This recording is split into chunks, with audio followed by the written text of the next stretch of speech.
अस्सलाम वालेकुम जी। सुबह सवेरे पाकिस्तान में बहुत खुशामदीद। मैं हूँ शिफा यूसुफ सही और मैं हूँ वैस मंगल वाला। मेरी तरफ से भी आप सबको अस्सलाम वालेकुम। खुदा का शुक्र है कि उसने हमें आज की सुबह देखना नसीब फरमाई। और आज की सुबह सफेद कोट पहनकर आप देखें, सफेद ये कोट देखें बन रही और बिल्कुल इसका वो साइज है, अगर नाजरीन को थोड़ा सा साइड से दिखाऊं तो बिल्कुल इसका वो डॉक्टरों वाला ओवरऑल का साइज है। बिल्कुल बहुत मौत पड़ी हुई है मुझे, तो प्लीज इलाज करें कोई मेरा। बिल्कुल ढीला पला चल रहा है भाई इधर शदीद। और होता है कभी कभी इंसान को मौत पड़ती है, सुबह सुबह नहीं उठा क्या, सुबह सुबह खड़े हैं और चहचहा रहे हैं, कहका रहे हैं, लेकिन ऐसा नहीं है। कभी कभी तो शदीद ऐसी हमें एक तारी होती है कैफियत कि ना बिस्तर से निकलने का दिल करता है, ना मेकअप करने का दिल करता है, ना तैयार होने का दिल करता है, और बस पहली नजर जो कमरे में कहीं कपड़े शपड़े को लटके हैं उस पे जाती है कि कुछ तैयार लटक रहा है रेडीमेड, जिसके लिए कोई मेहनत ना करनी पड़े, कुछ सोचना ना पड़े कि इसका दुपट्टा कहाँ है, ट्राउजर कौन से कलर का, वगैरह वगैरह, और बस पहना और ढीले ढीले आ गए ऑफिस में। मेहनत तो ये भी ऑफिस में होता है, पाकिस्तानियों की मौत है मेहनत। कहाँ से मेहनत करेंगे हम सब लोग। लेकिन मॉर्निंग शोज के हवाले से अक्सर लोग कहते हैं ना कि पता नहीं कैसे सुबह सवेरे उठ के, तो वो उठना जो है सुबह सवेरे वो कभी कभार अच्छा खासा मुश्किल, लेकिन ये क्या आदत हो गई, आपको मसला नहीं होता, कभी कभी होता है ये। ठीक है, खैर है। क्या क्या आप प्रोग्राम में आज क्या आप दुनिया में बताना चाह रही हैं, दुनिया को क्या सिखाना चाह रही हैं कि क्या मतलब डॉक्टर बड़े अहम लोग होते हैं, या आप सिखाना चाह रही हैं कि हर पेशा एक्चुअली अपने अपने तौर पर बहुत अहम है। मिसाल के तौर पे डॉक्टर्स अगर ना हो तो वो तो एक अलग लेवल ऑफ, नहीं मेरा ख्याल है कि अलग लेवल ऑफ कियोस होगा। हाँ खैर बीमार भी नहीं होंगे, बीमार भी लोग कम होंगे। जो हमारी ग़िज़ाएं हैं उस पर तो आजकल बीमार होना बनता है, तो बीमार तो लोग होंगे, लेकिन अगर डॉक्टर्स ना हो तो आप एक मिनट के लिए जरा सोचें कि आप इलाज कैसे करेंगे। कोई मसला हो गया आपका, एक ह्यूमन बॉडी इतनी कॉम्प्लेक्स है नाजरीन, इतनी कॉम्प्लेक्स है। छोटी छोटी कैपिलरीज में से आपका जो ब्लड सर्कुलेशन चल रही है, एक कैपिलरी कट जाए अगर, मिसाल के तौर पे कुछ लोगों का ब्लड प्रेशर होता है तो उनकी आंख जो है हाई ब्लड प्रेशर में खास तौर पे लाल हो जाती है। ये एक इंडिकेशन है कि आपको पता चल जाए कि आप होता है गुस्से में, ये होता है बेसिकली फिनोमेना उसका। हाँ, और गुस्सा आए ना आए, आपके हाई ब्लड प्रेशर से वैसे तबीयत बड़ी खराब हो जाती है। लो बीपी में आपको फेंटनेस और उस किस्म की चीज का सामना होता है, और हाई बीपी में भी अजीब सी तबीयत होती है। लेकिन वो आंखें आपकी देखकर पता देगा कोई कि अब वो जो कैपिलरीज हैं वो बेसिकली हाई ब्लड प्रेशर के थ्रू, किसी ने मुझे एक दफ़ा बताया था कि वो जो है वो खून जो है वो स्प्रेड हो जाता है, निकल आता है, रप्चर हो जाती है अगर किसी का बहुत हाई ब्लड प्रेशर हो। तो ये देखें छोटी सी आंख में एक धागे जैसी एक जो कैपिलरी है वो गुजर रही है, और अगर ब्लड प्रेशर हाई होगा तो वो आपकी फट जाती है, जिसकी वजह से आंख लाल हो जाती है। तो एक एक हिस्सा ह्यूमन बॉडी का ऐसा बना है कि आप उस पर ज़रा सोचें, आंखों के बारे में सोचें।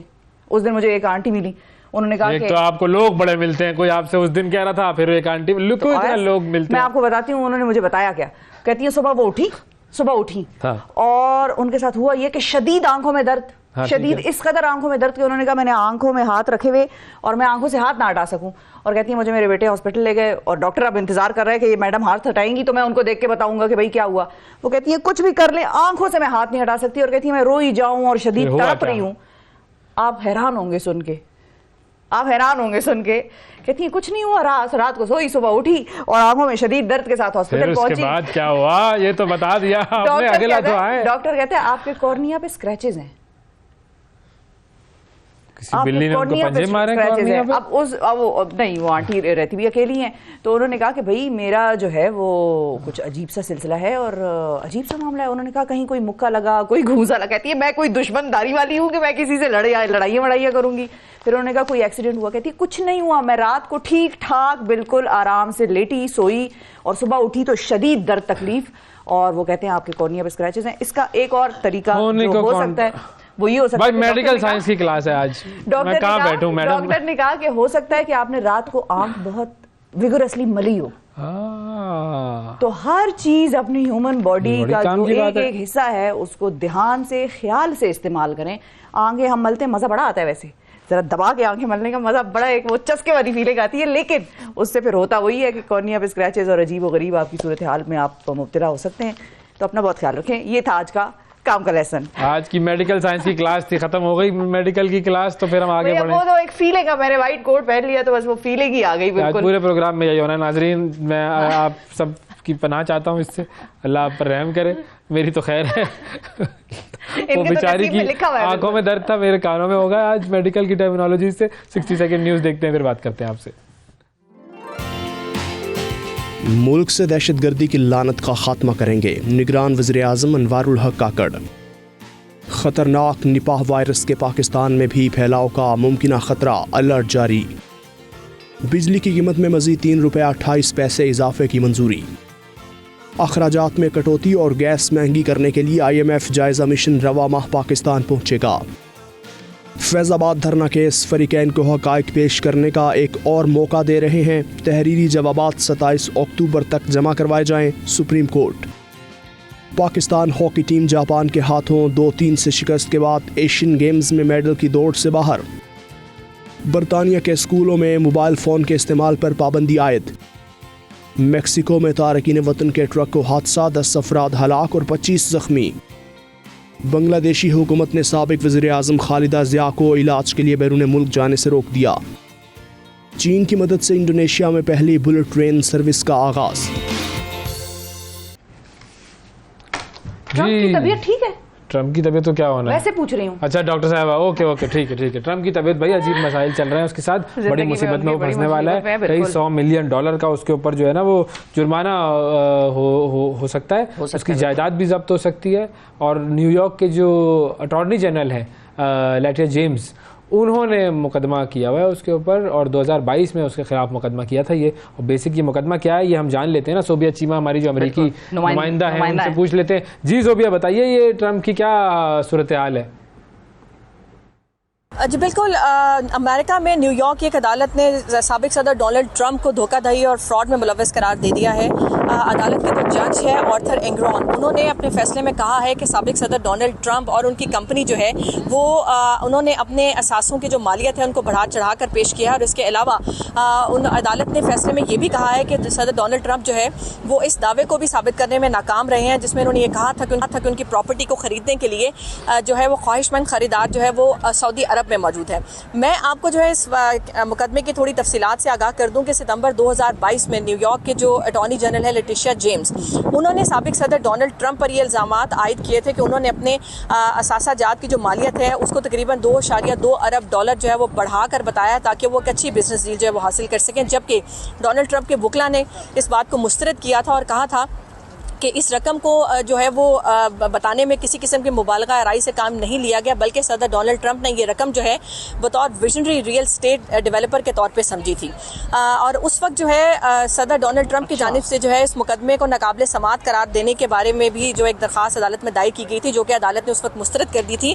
और अब जो है अदालत ने ना सिर्फ सदर डोनाल्ड ट्रंप बल्कि उनके 2 बेटों को भी जो है वो जो है धोखाधड़ी और फ्रॉड में जो है मुलव्वस करार दे दिया। मैं यहाँ पर उनकी कुछ प्रॉपर्टीज के बारे में आपको बताना चाहूंगी जिनका जिक्र जो है अदालत में किया गया था, जिसमें मारे लागू पार्क एवेन्यू पर एक बिल्डिंग, ट्रंप टावर में जो है वो पेंट हाउस, और इसके अलावा वेस्टचेस्टर काउंटी में एक स्टेट भी शामिल है। और मैं आपको ये इस हवाले से ये बताती चलूँ कि अदालत ने जो है वो इन कंपनियों के लाइसेंस को भी मनसूख कर दिया है। और अब क्योंकि जो है वो फैसला अदालत ने जो है वो सदर डोनाल्ड ट्रंप के खिलाफ आ चुका है और अब इसमें जो है बाज़ाब्ता एक समाअत का आगाज़ किया जाएगा। और इस हवाले से जो साबिक सदर डोनाल्ड ट्रंप हैं उन्होंने इस समाअत को मुलतवी करने के हवाले से भी एक दरख्वास्त जो है वो अदालत में दायर की थी, जो कि अदालत ने उसे भी मुस्तरद कर दिया है। और अब जो है वो बाकायदा इस हफ्ते से जो है सदर डोनाल्ड ट्रंप इस मुकदमे की बाकायदा समाअत शुरू होने का जो है वो इम्कान है। बिल्कुल सही है। Thank you Sobia. ये तो मामला वो हो गया, रसीदे कटो भाई, डोनाल्ड ट्रंप रसीदे कटो, ये हो गया। उसके भी फ्लैटों का पता नहीं चल रहा, प्रॉपर्टियों का पता ही नहीं चल रहा किसकी कहाँ। ये तो भाई मामला सीरियस देखा सुना सा लग रहा है। बिल्कुल, हमारे यहाँ भी कुछ पता नहीं चला और चलता भी नहीं है, लेकिन जो चीज एक पता चली है वो ये है कि मायरा खान पाकिस्तान की मारूफ अदाकारा, उनकी तबीयत कैसी है? ठीक है उनकी तबीयत अब अभी आजकल तो तबीयत उनकी शानदार, मतलब खिले और डॉक्टर साहब बताइए पता चले कि भाई क्या है। शादी के वक्त कैसी तबीयत हो जाती है इंसान की? खिली सी तबीयत होती है, खिली सी, कोल्ड फीट भी होते हैं। कल हमने वो देखा ना, आपको भी दिखाया कि उनके दूल्हा साहब जो है वो जरा इमोशनल से हो गए थे और अच्छे खासे वो इमोशनल थे। और बस फिर काफ़ी लोगों को उनकी तस्वीर और वो सारा जो एक तकरीब का सिलसिला था वो पसंद आया। हर बार हाल तकरीब जो है वो मरी के एक निजी होटल में हुई थी। अच्छा। और वहाँ पर वो सारा होटल जो है वो मायरा की शादी के लिए बुक था, सारे कमरे हर चीज़ वो उनके लिए बुक थी। और वहाँ पर लोग जाकर ठहरे। 3 दिन का गालिबन ये एक तकरीब का फंक्शन था, फ्राइडे टिल संडे। और जो हमारी डिज़ाइनर हैं, अब अब कपड़ों की बड़ी बात होती है ना, जाहिर है कि अब भाई कपड़े माहिरा ने किसके पहने थे और कौन से डिजाइनर जो हैं वो उन्होंने माहिरा के कपड़े डिजाइन किए। तो जब ये बात आती है तो फिर फराज मनान की जो तर्जुमान है उन्होंने तस्दीक की है कि माहिरा खान ने इस खास दिन के लिए उनके तैयार करदा जोड़े का इंतखाब किया था। और कीमत नाजरीन, कीमत जो है वो बड़ी अहम है हर उरूसी जोड़े में। उसकी कीमत जो है वो वाज़े तौर पर खैर फिलहाल जाहिर ना करते हुए उन्होंने इतना ही बताया है कि हमारे कस्टमाइज्ड जो ब्राइडल ड्रेसेस हैं उनकी कीमत कम से कम 35 लाख रुपए से 35 लाख रुपए से शुरू होती है। तो ये माहिरा खान वाला 35 लाख का होगा या कम से कम 35 का तो होगा ही। चलो 35 का नहीं होगा तो 20 का होगा। नहीं, क्यों होगा 20 का? वो कह रहा है 35 से शुरू होता है तो 20 का क्यों होगा? यार आप कौन सी मैथ्स, आप लोगों का मसला ये मेडिकल साइंस पढ़ के ना मैथ्स भूल जाते हो। हाँ, वो कह रहा है कम से कम मेरी दुकान की चीज 35 लाख रुपए की, आप कह रहे नहीं 20 की होगी। चलो मैं तो बार्गेनिंग करने खड़ी हुई है आप यहाँ पे, नहीं 20 की लगा लो। नहीं बार्गेनिंग होती भी है। फराज मनान का जोड़ा अगर माहिरा खान ने पहन लिया तो फराज मनान की वाह हो जाएगी ना। तो दोनों ही बड़े नाम है। वो कम से कम 35 का तो होगा, वो ये कह रहे हैं। हाँ होगा बिल्कुल। तो ये सूरत हाल है। और लेकिन 35 भाई बहुत होते हैं, 35 लाख मैंने सुना है। तो दूल्हे ने दिए होंगे। दूल्हा कौन सा कोई हल्का, आप दूल्हे को हल्का ना ले भाई। हाँ, वो रो रहा था, वो बिजनेसमैन है दूल्हा भाई, बिजनेसमैन है बिल्कुल। इस बात पे रो रहा होगा। ना करे, नहीं ऐसे मजाक कर रहा हूँ, मजाक कर रहे हैं। अब देखें शादी के हवाले से गपशप तो बनती है। हम इधर फूफी थोड़ी बैठे हैं खामखा। तो ये है कि वो भी अच्छे खासे खाते पीते घराने के। हाँ, माशाल्लाह ऐसे ही होना चाहिए। और कोई हमारी तरह थोड़ी होता है भाई, अच्छी बात नहीं। और अगर पूरा होटल बुक कराया हुआ है तो 35 लाख का जोड़ा है। पूरा होटल बुक कराया था उन्होंने? हाँ, ये सुनने में आ रहा है, बिल्कुल ये सुनने में आ रहा है हतमी तौर पर।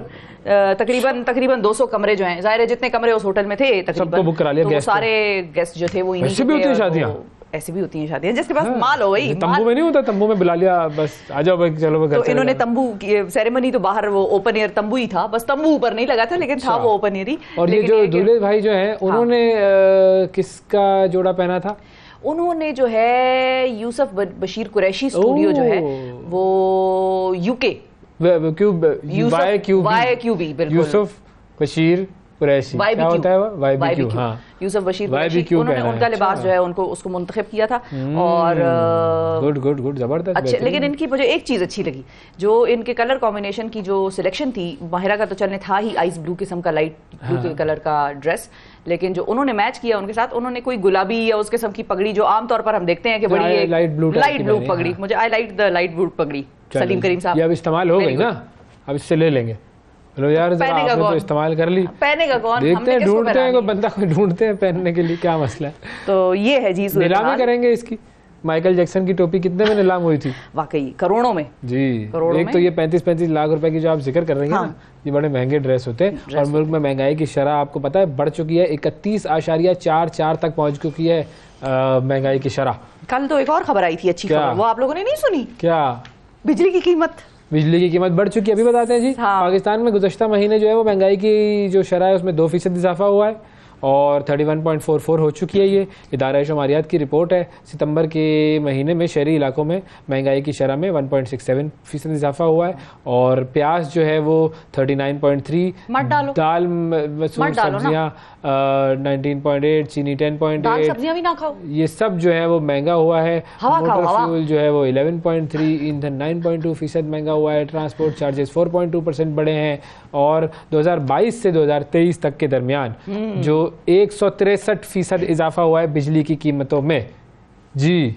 चीनी की कीमत में 93%, आटा 87%, चाय 83%, ये महंगा हुआ है। तो आदाद शुमार चल रहे हैं आज। और भाई आप लोगों ने 35 लाख रुपए का मुझे जो है ना वो टीका दिखाकर टेंशन में ले आए आप मुझे। अजीब आप लोग बातें कर रहे हैं। ये 35 लाख का चलो ठीक है, उनके पास थे, उन्होंने पहना, इसमें क्या प्रॉब्लम है? इसमें क्या प्रॉब्लम? हमारे पास नहीं है, हम यही आटे दाल की बातें करेंगे, लेकिन जैसा मुंह वैसी बात होता है ना। अगर मेरी माने तो प्याज महंगा हो गया। माहिरा का मुंह है, उस पे 35 लाख जचता है। हाँ। हम बात करेंगे भाई प्याज महंगी हो गई, प्याज आटा महंगा हो गया। मैं तो लाजिम को ये कहती हूँ प्याज महंगा हो गया, प्याज मत खाएं।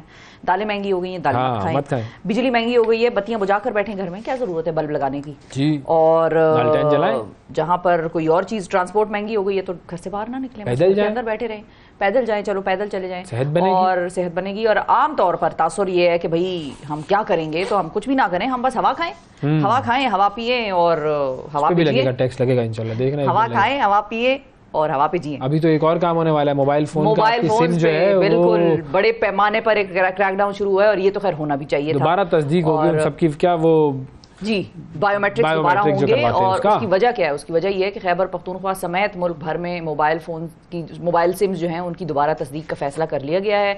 ये ऐलान भी कर दिया गया है सरकारी ज़राए के मुताबिक। जो मल्टी फिंगर वेरिफिकेशन सिस्टम था उसके तहत अब सिम्स की तस्दीक दोबारा की जाएगी। अब तक जितनी सिम्स ब्लॉक हुई हैं वो भी जरा आपको बताते हैं। अब तक 80,000 मोबाइल सिम्स जो है वो ब्लॉक हुए हैं। 80,000 से ज्यादा वो मोबाइल सिम्स ब्लॉक किए जा चुके हैं। अच्छा, मुल्क भर में 40.5 लाख गैर फाल सिम्स को भी ब्लॉक कर दिया गया, यानी कि जो नॉन फंक्शनल थी, जो इस्तेमाल के ज़रिए इस्तेमाल नहीं थी। और गैर कानूनी सिम्स पर 8,000 रिटेलर्स और 95 फ्रेंचाइज जो हैं उनके खिलाफ कार्रवाई की गई है। और दस्तावेजात जो सामने आए हैं गवर्नमेंट की तरफ से, उसके मुताबिक मोबाइल कंपनीज के 24 एहलकार भी नौकरी से फारिग कर दिए गए हैं और 5 को गिरफ्तार भी किया हुआ है। तो ये सारी सूरत हाल है। और जाहिर है क्योंकि हमने देखा कि पिछले कुछ अरसे में पाकिस्तान में दहशतगर्दी के बड़े वाक़यात हुए, और दहशतगर्दी में जो सबसे कन्वीनियंट चीज़ होती है, जो उनके लिए दहशतगर्दी को पॉसिबल बनाती है करने वालों के लिए, वो है मोबाइल फोन्स पे कम्युनिकेट करना। इधर से गाड़ी निकल गई है, उधर बंद कर दी जाती है। मुख्तलिफ ऐसे दिन जब होते हैं बिल्कुल खतरनाक, मतलब वो ऐसे दिन जिस दिन खतरा होके कोई कार्रवाई की जा सकती है। उसमें सबसे आसान तरीका ये है कि आपने टारगेट के बारे में अगले को अपने को बता दिया कि भाई ये है और इधर से निकल गया। साइंसी बात आपने बताई है कि फोन पे बता देते हैं टारगेट के बारे में, बता भी देते हैं। बाज़ औक़ात प्लानिंग में बड़ा हिस्सा होता है। कोई शख्स, अब जाहिर है अगर कोई मतलब हमारे दुश्मन तो पाकिस्तान से बाहर भी बैठे हैं, तो ये अब सिम्स हमारी अफगानिस्तान में रोमिंग उस पे बंद करवाई जा रही है। ये भी काम हो रहा है। ये भी है। एक पासपोर्ट, अच्छा एक पासपोर्ट पर अब सिर्फ एक ही सिम जो है वो खोली जा सकेगी। ये भी है। चलो ये तो आपने सिम में बता दी। अब मैं आपको बताता हूँ जो डॉलरों की बारिश हो रही है, डॉलरों की बारिश हो रही है, कराची में हो रही है बारिश। जी कल तो बढ़ गया थोड़ा सा डॉलर। 50 मिलियन डॉलर्स घरों में छुपाए हुए हैं लोगों ने भाई कराची में। मैं वापस जा रहा हूँ कराची, मैंने सोच लिया है। नहीं तो लॉ एनफोर्समेंट एजेंसी ज्वाइन करते हैं साथ। नहीं, लॉ एनफोर्समेंट एजेंसी उनको क्या पता चलता होगा? मुझे बताएं, आप बताएं। हमने छापा मारा वैसे, मैं और आप गए छापा मारने पुलिस के साथ, ठीक है। डॉलर ही डॉलर है, ठीक है। 4 उठा के जेब में डालिए तो क्या पता 400 के। बात तो सही है। और कहाँ कराची का old city area, old city area के अंदर घरों में लोगों ने छुपा के रखे हुए हैं। मैं तो वहीं करीब ही रहता था, तो बस वहाँ जाकर मैं 50 मिलियन से ज़्यादा अमेरिकी डॉलर्स घरों में छुपाए गए हैं। और ये बड़ी तहकीकात वगैरह चल रही हैं इसके हवाले से। और हसास जो इदारे हैं उन्होंने मुख्तलिफ बैंकों और मनी चेंजर्स का रिकॉर्ड हासिल किया है। डॉलर समेत कई दीगर जो गैर मुल्की करेंसियाँ हैं उसकी ख़रीदो फ़रोख्त में जो अफराद हैं उनकी फ़हरिस्तें बना ली गई हैं। और बेसिकली होता क्या है कि आप इन्वेस्टमेंट समझ कर ख़रीद रहे होते हैं ना, कि चलो भाई ये खरीद लो। तो ये बहुत सारे ऐसे बड़े बड़े मगरमच्छ होते हैं। तो उन्होंने ताहाल 50 मिलियन से ज़ायद अमेरिकी डॉलर्स और दूसरी गैर मुल्की करेंसी जो है वो ख़रीदी है। और मतलब आप वो बस छुपा लिया उन्होंने। एरिया कौन सा है? Old city area.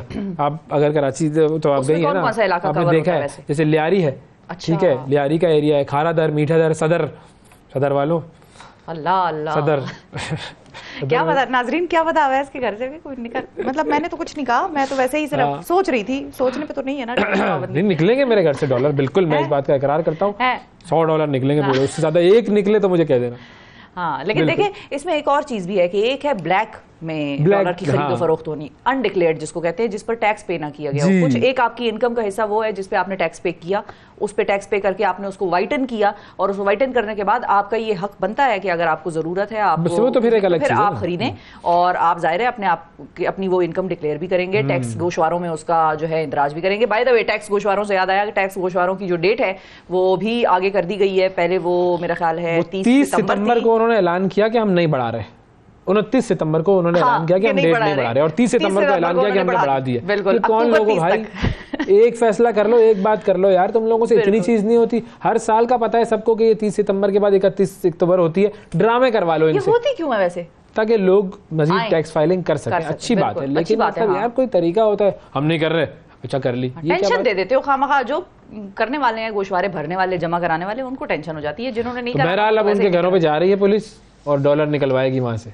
ये आपको बता दूं, ठीक है ना? बिल्कुल। तो हम एक वक्फा लेते हैं, बिल्कुल, थोड़ा देखते हैं क्या डॉलर वॉलर की क्या कहानी है, फिर वापस आते हैं तो आपसे बात करते हैं भाई। सुबह सवेरे पाकिस्तान, सुबह सवेरे पाकिस्तान, सुबह सवेरे पाकिस्तान।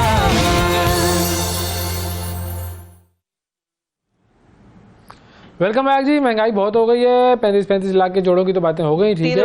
3.28 फी यूनिट बिजली बढ़ गई है। अब और बहुत सारी चीजों का मैंने आपको बताया। हाँ, एडजस्टमेंट की मद में भी अच्छे खासे पैसे वो हमसे मार लेते हैं और 13-15 शदीद बिल आया है इस मरतबा। जितना मेरा बिल आया ना, मतलब अगर 50 रुपए मेरा बिल है तो 25 रुपए उसके अंदर मजीद टैक्स ऐड करके 75 रुपए कर दिया गया। ये है बिल की सूरत हाल। 25 तो ये तो आपने खैर वो जो आधा 50% of the bill is my tax.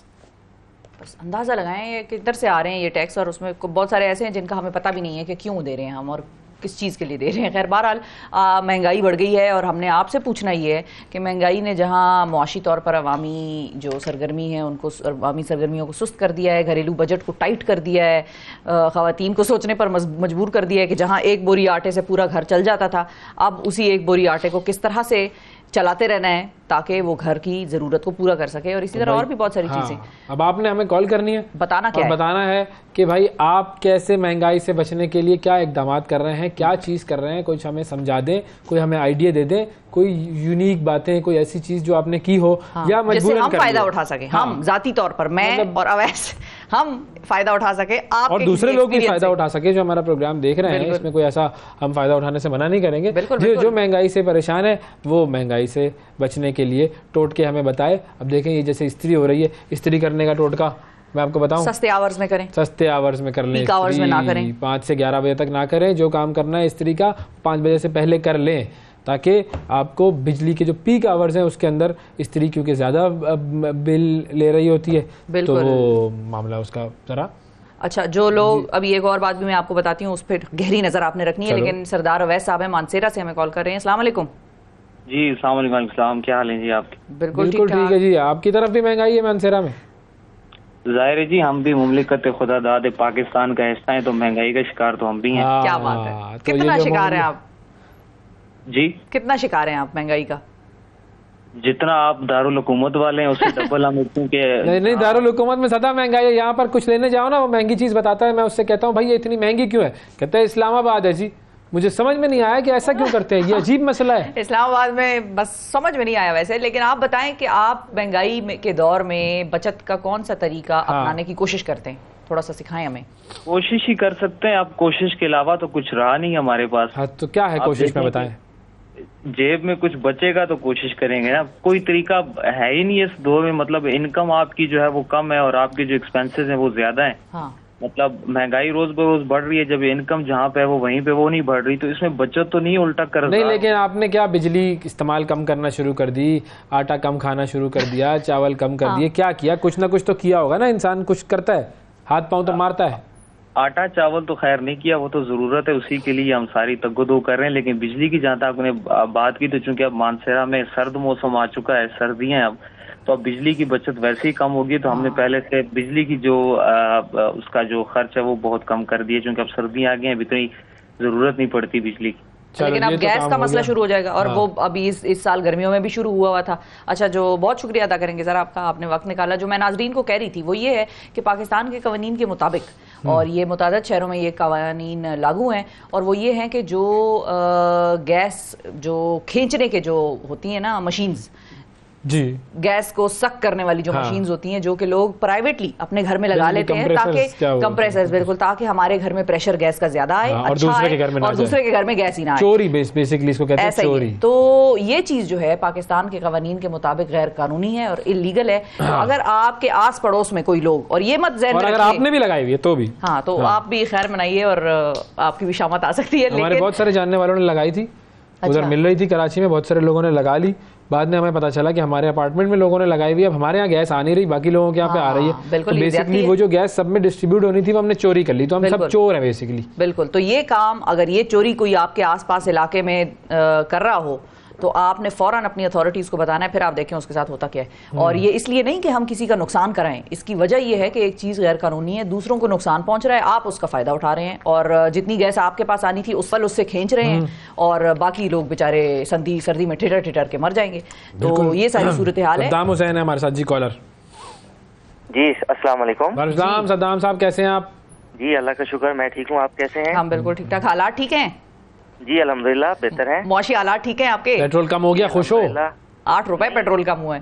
Petrol कम होने से खुश नहीं है, अपने चीजों को मैनेज करके इंसान खुश रहता है। कैसे मैनेज कर रहे हो, बताओ भाई, कोई आइडिया दो, कोई लोगों को सिखाओ।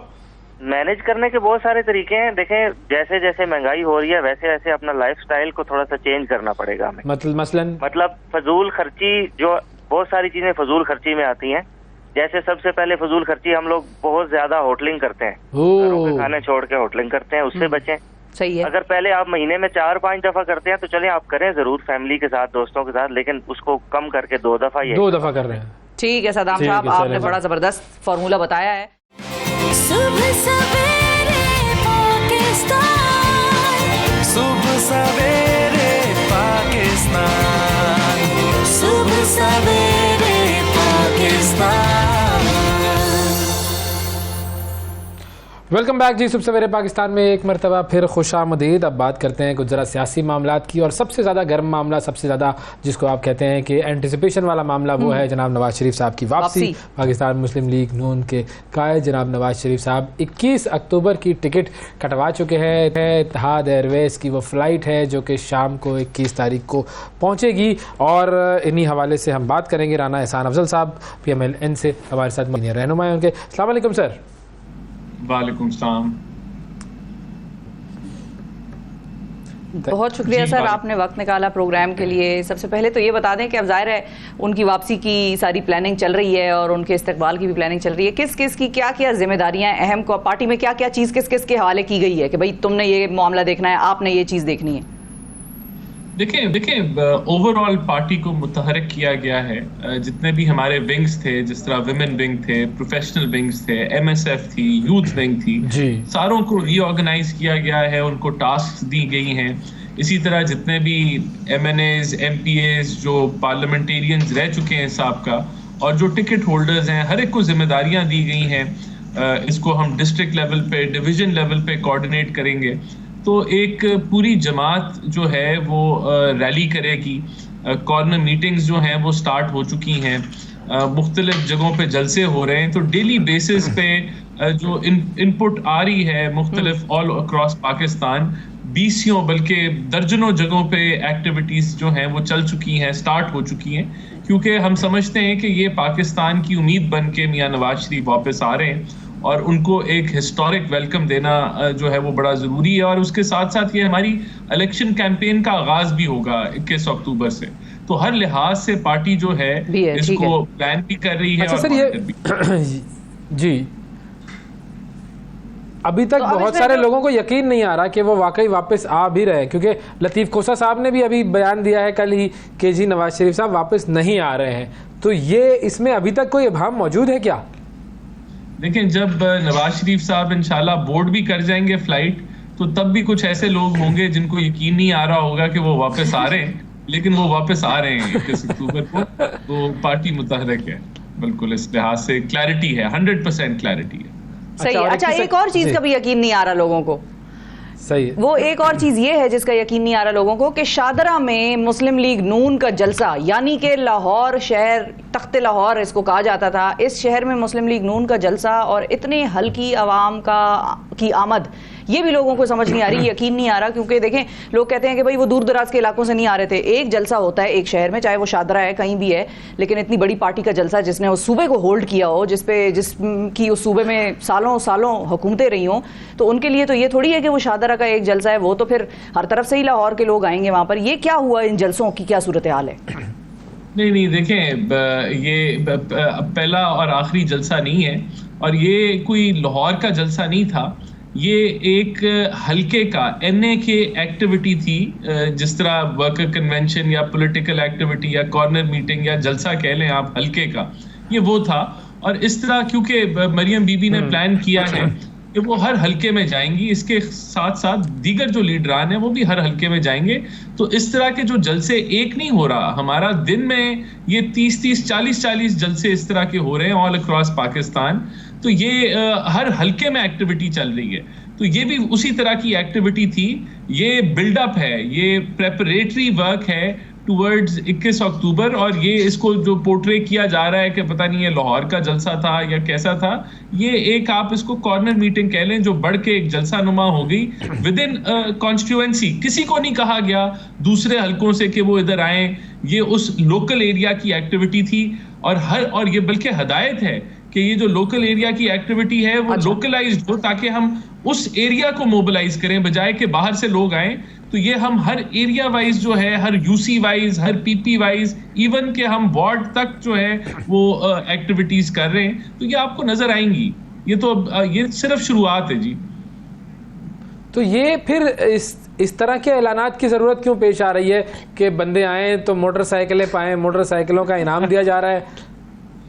देखें, वो किसी कोई इंडिविजुअल है जिन्होंने इस तरह का कोई काम किया है, हमें तो कोई ऐसी कोई ज़रूरत नहीं पड़ रही कि इस तरह के ऐलान किया जाए, लेकिन ये कोई इंडिविजुअल एक्ट है जिसने इस तरह का काम किया। लेकिन अल्हम्दुलिल्लाह पार्टी बहुत इंथुजियास्टिक है, बहुत इनकरेज्ड है कायद की वापसी के ऊपर।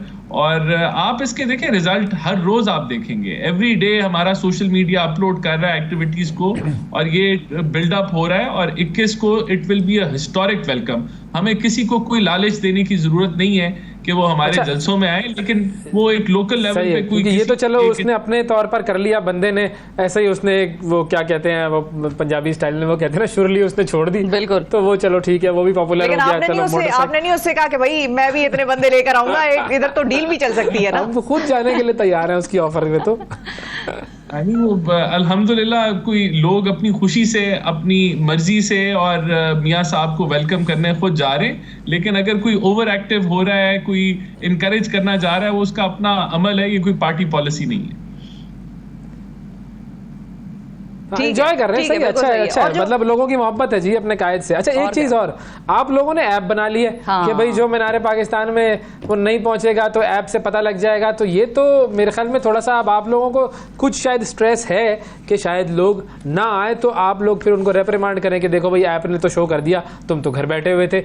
इस तरह की चीजें, ठीक है टेक्नोलॉजी का इस्तेमाल सही है, होना चाहिए, लेकिन ऐसे मॉनिटरिंग और ट्रैकिंग लोगों की नहीं। देखें, मैं आपको बताता हूँ, एक तो जिद्दत आ गई है और पार्टीज में भी जिद्दत आनी चाहिए है, आपको टेक्नोलॉजी का इस्तेमाल करना चाहिए। देखें, ये हमारी पार्टी में बड़ी पुरानी बहस थी कि जब जलसे रैली होते हैं तो कुछ लोग ऐसे होते हैं जो सारी मेहनत करते हैं, और कुछ लोग ऐसे होते हैं जो अपनी गाड़ी जो है वो रैली के आगे लगा देते हैं और क्लेम करते हैं ये हमारे बंदे हैं। तो इस दफा देखें, पार्टी में आपने देखना होता है आपके कौन से वीक एरियाज हैं, आपके कौन से स्ट्रांग एरियाज हैं, तो उनको अगर आपने बाइफरकेट करना है तो एक मॉनिटरिंग का मैकेनिज्म जरूरी है। तो ये कोई ऐसा नहीं है कि जिसके ऊपर कोई सजा जजा होगी, लेकिन एक हमें इससे अंदाजा हो जाएगा कि कौन से शहरों से कितनी पार्टिसिपेशन हुई, कौन से हलकों से कितनी पार्टिसिपेशन हुई, कौन से हमारे वीक एरियाज हैं, कौन से हमारे स्ट्रांग एरियाज हैं। तो जिद्दत तो मैं समझता हूँ अगर ये कामयाबी से हमने इंशाल्लाह ताला इसको कंडक्ट किया तो ये बाकी पार्टीज भी इनको अपनाएंगी, क्योंकि आगे टेक्नोलॉजी का जमाना है और आपको नए नए जो टेक्नोलॉजी आ रही है उसको अपनाना चाहिए। अपनी काउंटिंग भी हो सकेगी कि भाई कितने लोग आए, वरना हर साफी अपने तौर पर नंबर दे रहा होता है। जी देखें, आई फील कि ये एक अच्छा स्टेप है कि आपको अंदाजा हो जाएगा कि किस शहर से कितनी एक्टिविटी थी, किस शॉर्टफॉल किधर से था, वीक एरियाज कौन से थे, ताकि हम उधर ज्यादा मेहनत कर सकें। तो इसको मेरे ख्याल से टेक्नोलॉजी जब भी पहली दफा इम्प्लीमेंट होती है, क्या होगा तरीकाकार? जी हाँ, मिसाल के तौर पे राना अफजल साहब जो हैं, राना एहसान अफजल साहब, वो नहीं ला सके या उनके साथ जो लोग थे वो कम थे, वो खुद आए, उनके साथ हल्का अहबाब और वो सारी एक हल्के के लोग आए, लेकिन मिसाल के तौर पे 100-150 लोग आप लेकर गए। अब 100-150 लोग is number good enough for the party, या वो कहेंगे कि नहीं भाई तुमने तो 500 लाने थे और अब तुम 500 नहीं लाए हो, तो इसमें ये चीजें करो? होगा क्या? मतलब इस मॉनिटरिंग के बाद फिर मैकेनिज्म आगे है क्या? Where does it lead? अगर पता चल जाएगा ना कि यहाँ फिर वीक होल्ड है कॉन्स्टिट्यूएंसी के ऊपर, इधर जो वर्कर्स हैं मुतहरिक नहीं हैं या उनको इधर और मेहनत की ज़रूरत है, तो एक चीज़ आइडेंटिफाई हो जाएगी कि मेरी जो कॉन्स्टिट्यूएंसी है वहाँ ज़्यादा मेहनत की ज़रूरत है, वहाँ मैं एज एन इंडिविजुअल मुतहरिक नहीं कर सका पार्टी वर्कर्स को, तो उसकी क्या वजह है, क्यों वो ऐसा हुआ। तो ये चीजें तो आप फिर उसको उधर आप फिर बेहतर आप इम्प्रूव कर सकते हैं नेक्स्ट टाइम, क्योंकि देखें जो भी टारगेट आपने अगर एक एम करना है, आपने कोई भी रैली कामयाब करनी है, एक तो आप ओवरऑल सारों को दावत देते हैं, फिर हर हल्के से एक आपको पार्टिसिपेशन लेवल आप एक्सपेक्ट कर रहे होते हैं, तो वो एक मिनिमम लेवल जो है वो मीट अप करना हो तो अच्छी बात सबको करना चाहिए। तो इसमें तो ये कोई ऐसी कोई अनहोनी प्रैक्टिस नहीं है जो और पार्टीज। अच्छा, एक और स्ट्रेटजी आई है आप लोगों की जी, वो एक और स्ट्रैटेजी आई है आप लोगों की कि मीनार पाकिस्तान में सिर्फ नवाज शरीफ साहब का खिताब होगा। ये भी बड़ी इंटरेस्टिंग स्ट्रैटेजी है। नहीं, देखें, इसकी वजह यह है कि बहुत तकरीरें होती हैं और लोग जो हैं वो 5-5, 6-6 घंटे जो जलसा है वो 6-6, 8-8 घंटे पे चल रहा होता है। कुछ लोग 4 बजे पहुंच जाते हैं, कुछ लोग रात को 11 बजे पहुंचते हैं, तो वो लाखों लोग आते हैं चले जाते हैं। तो उस तरीके से वो जो जलसा है वो एक टाइम लाइन जो है वो फॉलो नहीं कर रहा होता। तो इस दफ़ा इंश्योर किया जाएगा कि एक स्पेसिफिक टाइम हो और उसके अंदर सब लोग पहुंचें, और बजाय के बहुत सारी तकरीरें हों, एक मेजर तकरीर हो जिसके अंदर आगे का लाएअमल, PMLN की पॉलिसी, हमारा बयानिया, वो सब कुछ आ जाए और उसी पे फोकस हो, बजाय के 20 तकरीरें हों और ये स्प्रेड आउट हो और कोई टाइम लाइन ना फॉलो हो रही हो। तो इसको ज़रा बेहतर ऑर्गेनाइज किया जा रहा है, ये इस सिलसिले में ये डिसाइड किया गया है। बिल्कुल सही। बाद में फिर किसी की शादी वादी भी हो तो वो उसमें चला जाए, जैसे आप ये किसी ने कहा था ना कि शादियां भी होती हैं बहुत सारे। अच्छा, फाइनली मुझे तो ये पूछना है, आखिरी चीज़ ये कि जलसे के बाद क्या प्लान है? नवाज शरीफ साहब फिर अपने आप को वो कानून के हवाले करेंगे, क्या करेंगे? ये जो राना सनाउल्लाह साहब कुछ कह रहे थे कि जी जलसा एक एक्टिविटी है, फिर उसके बाद जो है वो ये सारी जो कानूनी मामलात है उस पर हम चले जाएंगे, तो वो क्या होना है? देखिए, मियां नवाज शरीफ ने हमेशा पाकिस्तान के कानून को रिस्पेक्ट दी है। आप जानते हैं जब उनकी बेगम डेथ बेड पे थी, वो लंदन में मौजूद थे, उनकी गैर मौजूदगी में उनको सजा सुनाई दी, तो वो फिर भी वापस आए, अपनी बेटी को लेके आए, ये जानते हुए वो गिरफ्तार हो जाएंगे। तो अभी भी मियां नवाज शरीफ जो है कानून के तकाजे पूरे करेंगे, लॉ को अबाइड करेंगे, जो ड्यू प्रोसेस होगा उसको वो फॉलो करेंगे और अदालतों के अंदर खुद अपने आप को पेश करेंगे। सही है। अच्छा, और ये जलसे वलसे की इजाज़त वगैरह का जो सारा सिलसिला है वो आप लोगों ने कर लिया पहले से? उसके बारे में कोई प्लान बना लिया? यहाँ पर तो ये भी नहीं पता चलता, पॉलिटिकल पार्टीज़ के जलसे भी नहीं हो सकते कभी कभार ना, तो ऐसा भी माजी में हमने देखा है और हालिया वक्तों में भी देखा है। तो आप लोगों के खिलाफ तो कोई ऐसी ऑर्डर, कोई इस किस्म का कोई इंतज़ामिया की तरफ से कुछ नहीं है कि आप मीनार पाकिस्तान में जलसा नहीं कर सकते या इतने लोगों की गैदरिंग नहीं कर सकते? वो सब मामलात सीधे हैं, सही हैं? नहीं, देखें, सबको इजाज़त है जलसे करने की, तो किसी को भी रुकावट नहीं है पाकिस्तान में। हम एडमिनिस्ट्रेशन से एंगेज्ड हैं लाहौर की, और हम परमिशंस लेके ही ये एक्टिविटी करेंगे, और अगर हमें परमिशंस ना मिली तो फिर हम उसका जो लीगल वे आउट है वो फाइंड करेंगे, और हम एंगेज्ड हैं उनके साथ, हमें परमिशंस इंशाल्लाह मिल जाएंगी।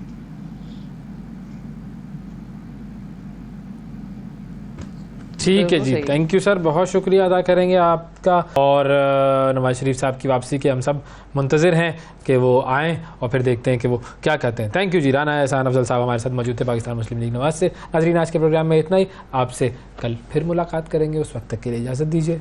अल्लाह हाफिज़। सुबह सवेरे पाकिस्तान, सुबह सवेरे पाकिस्तान।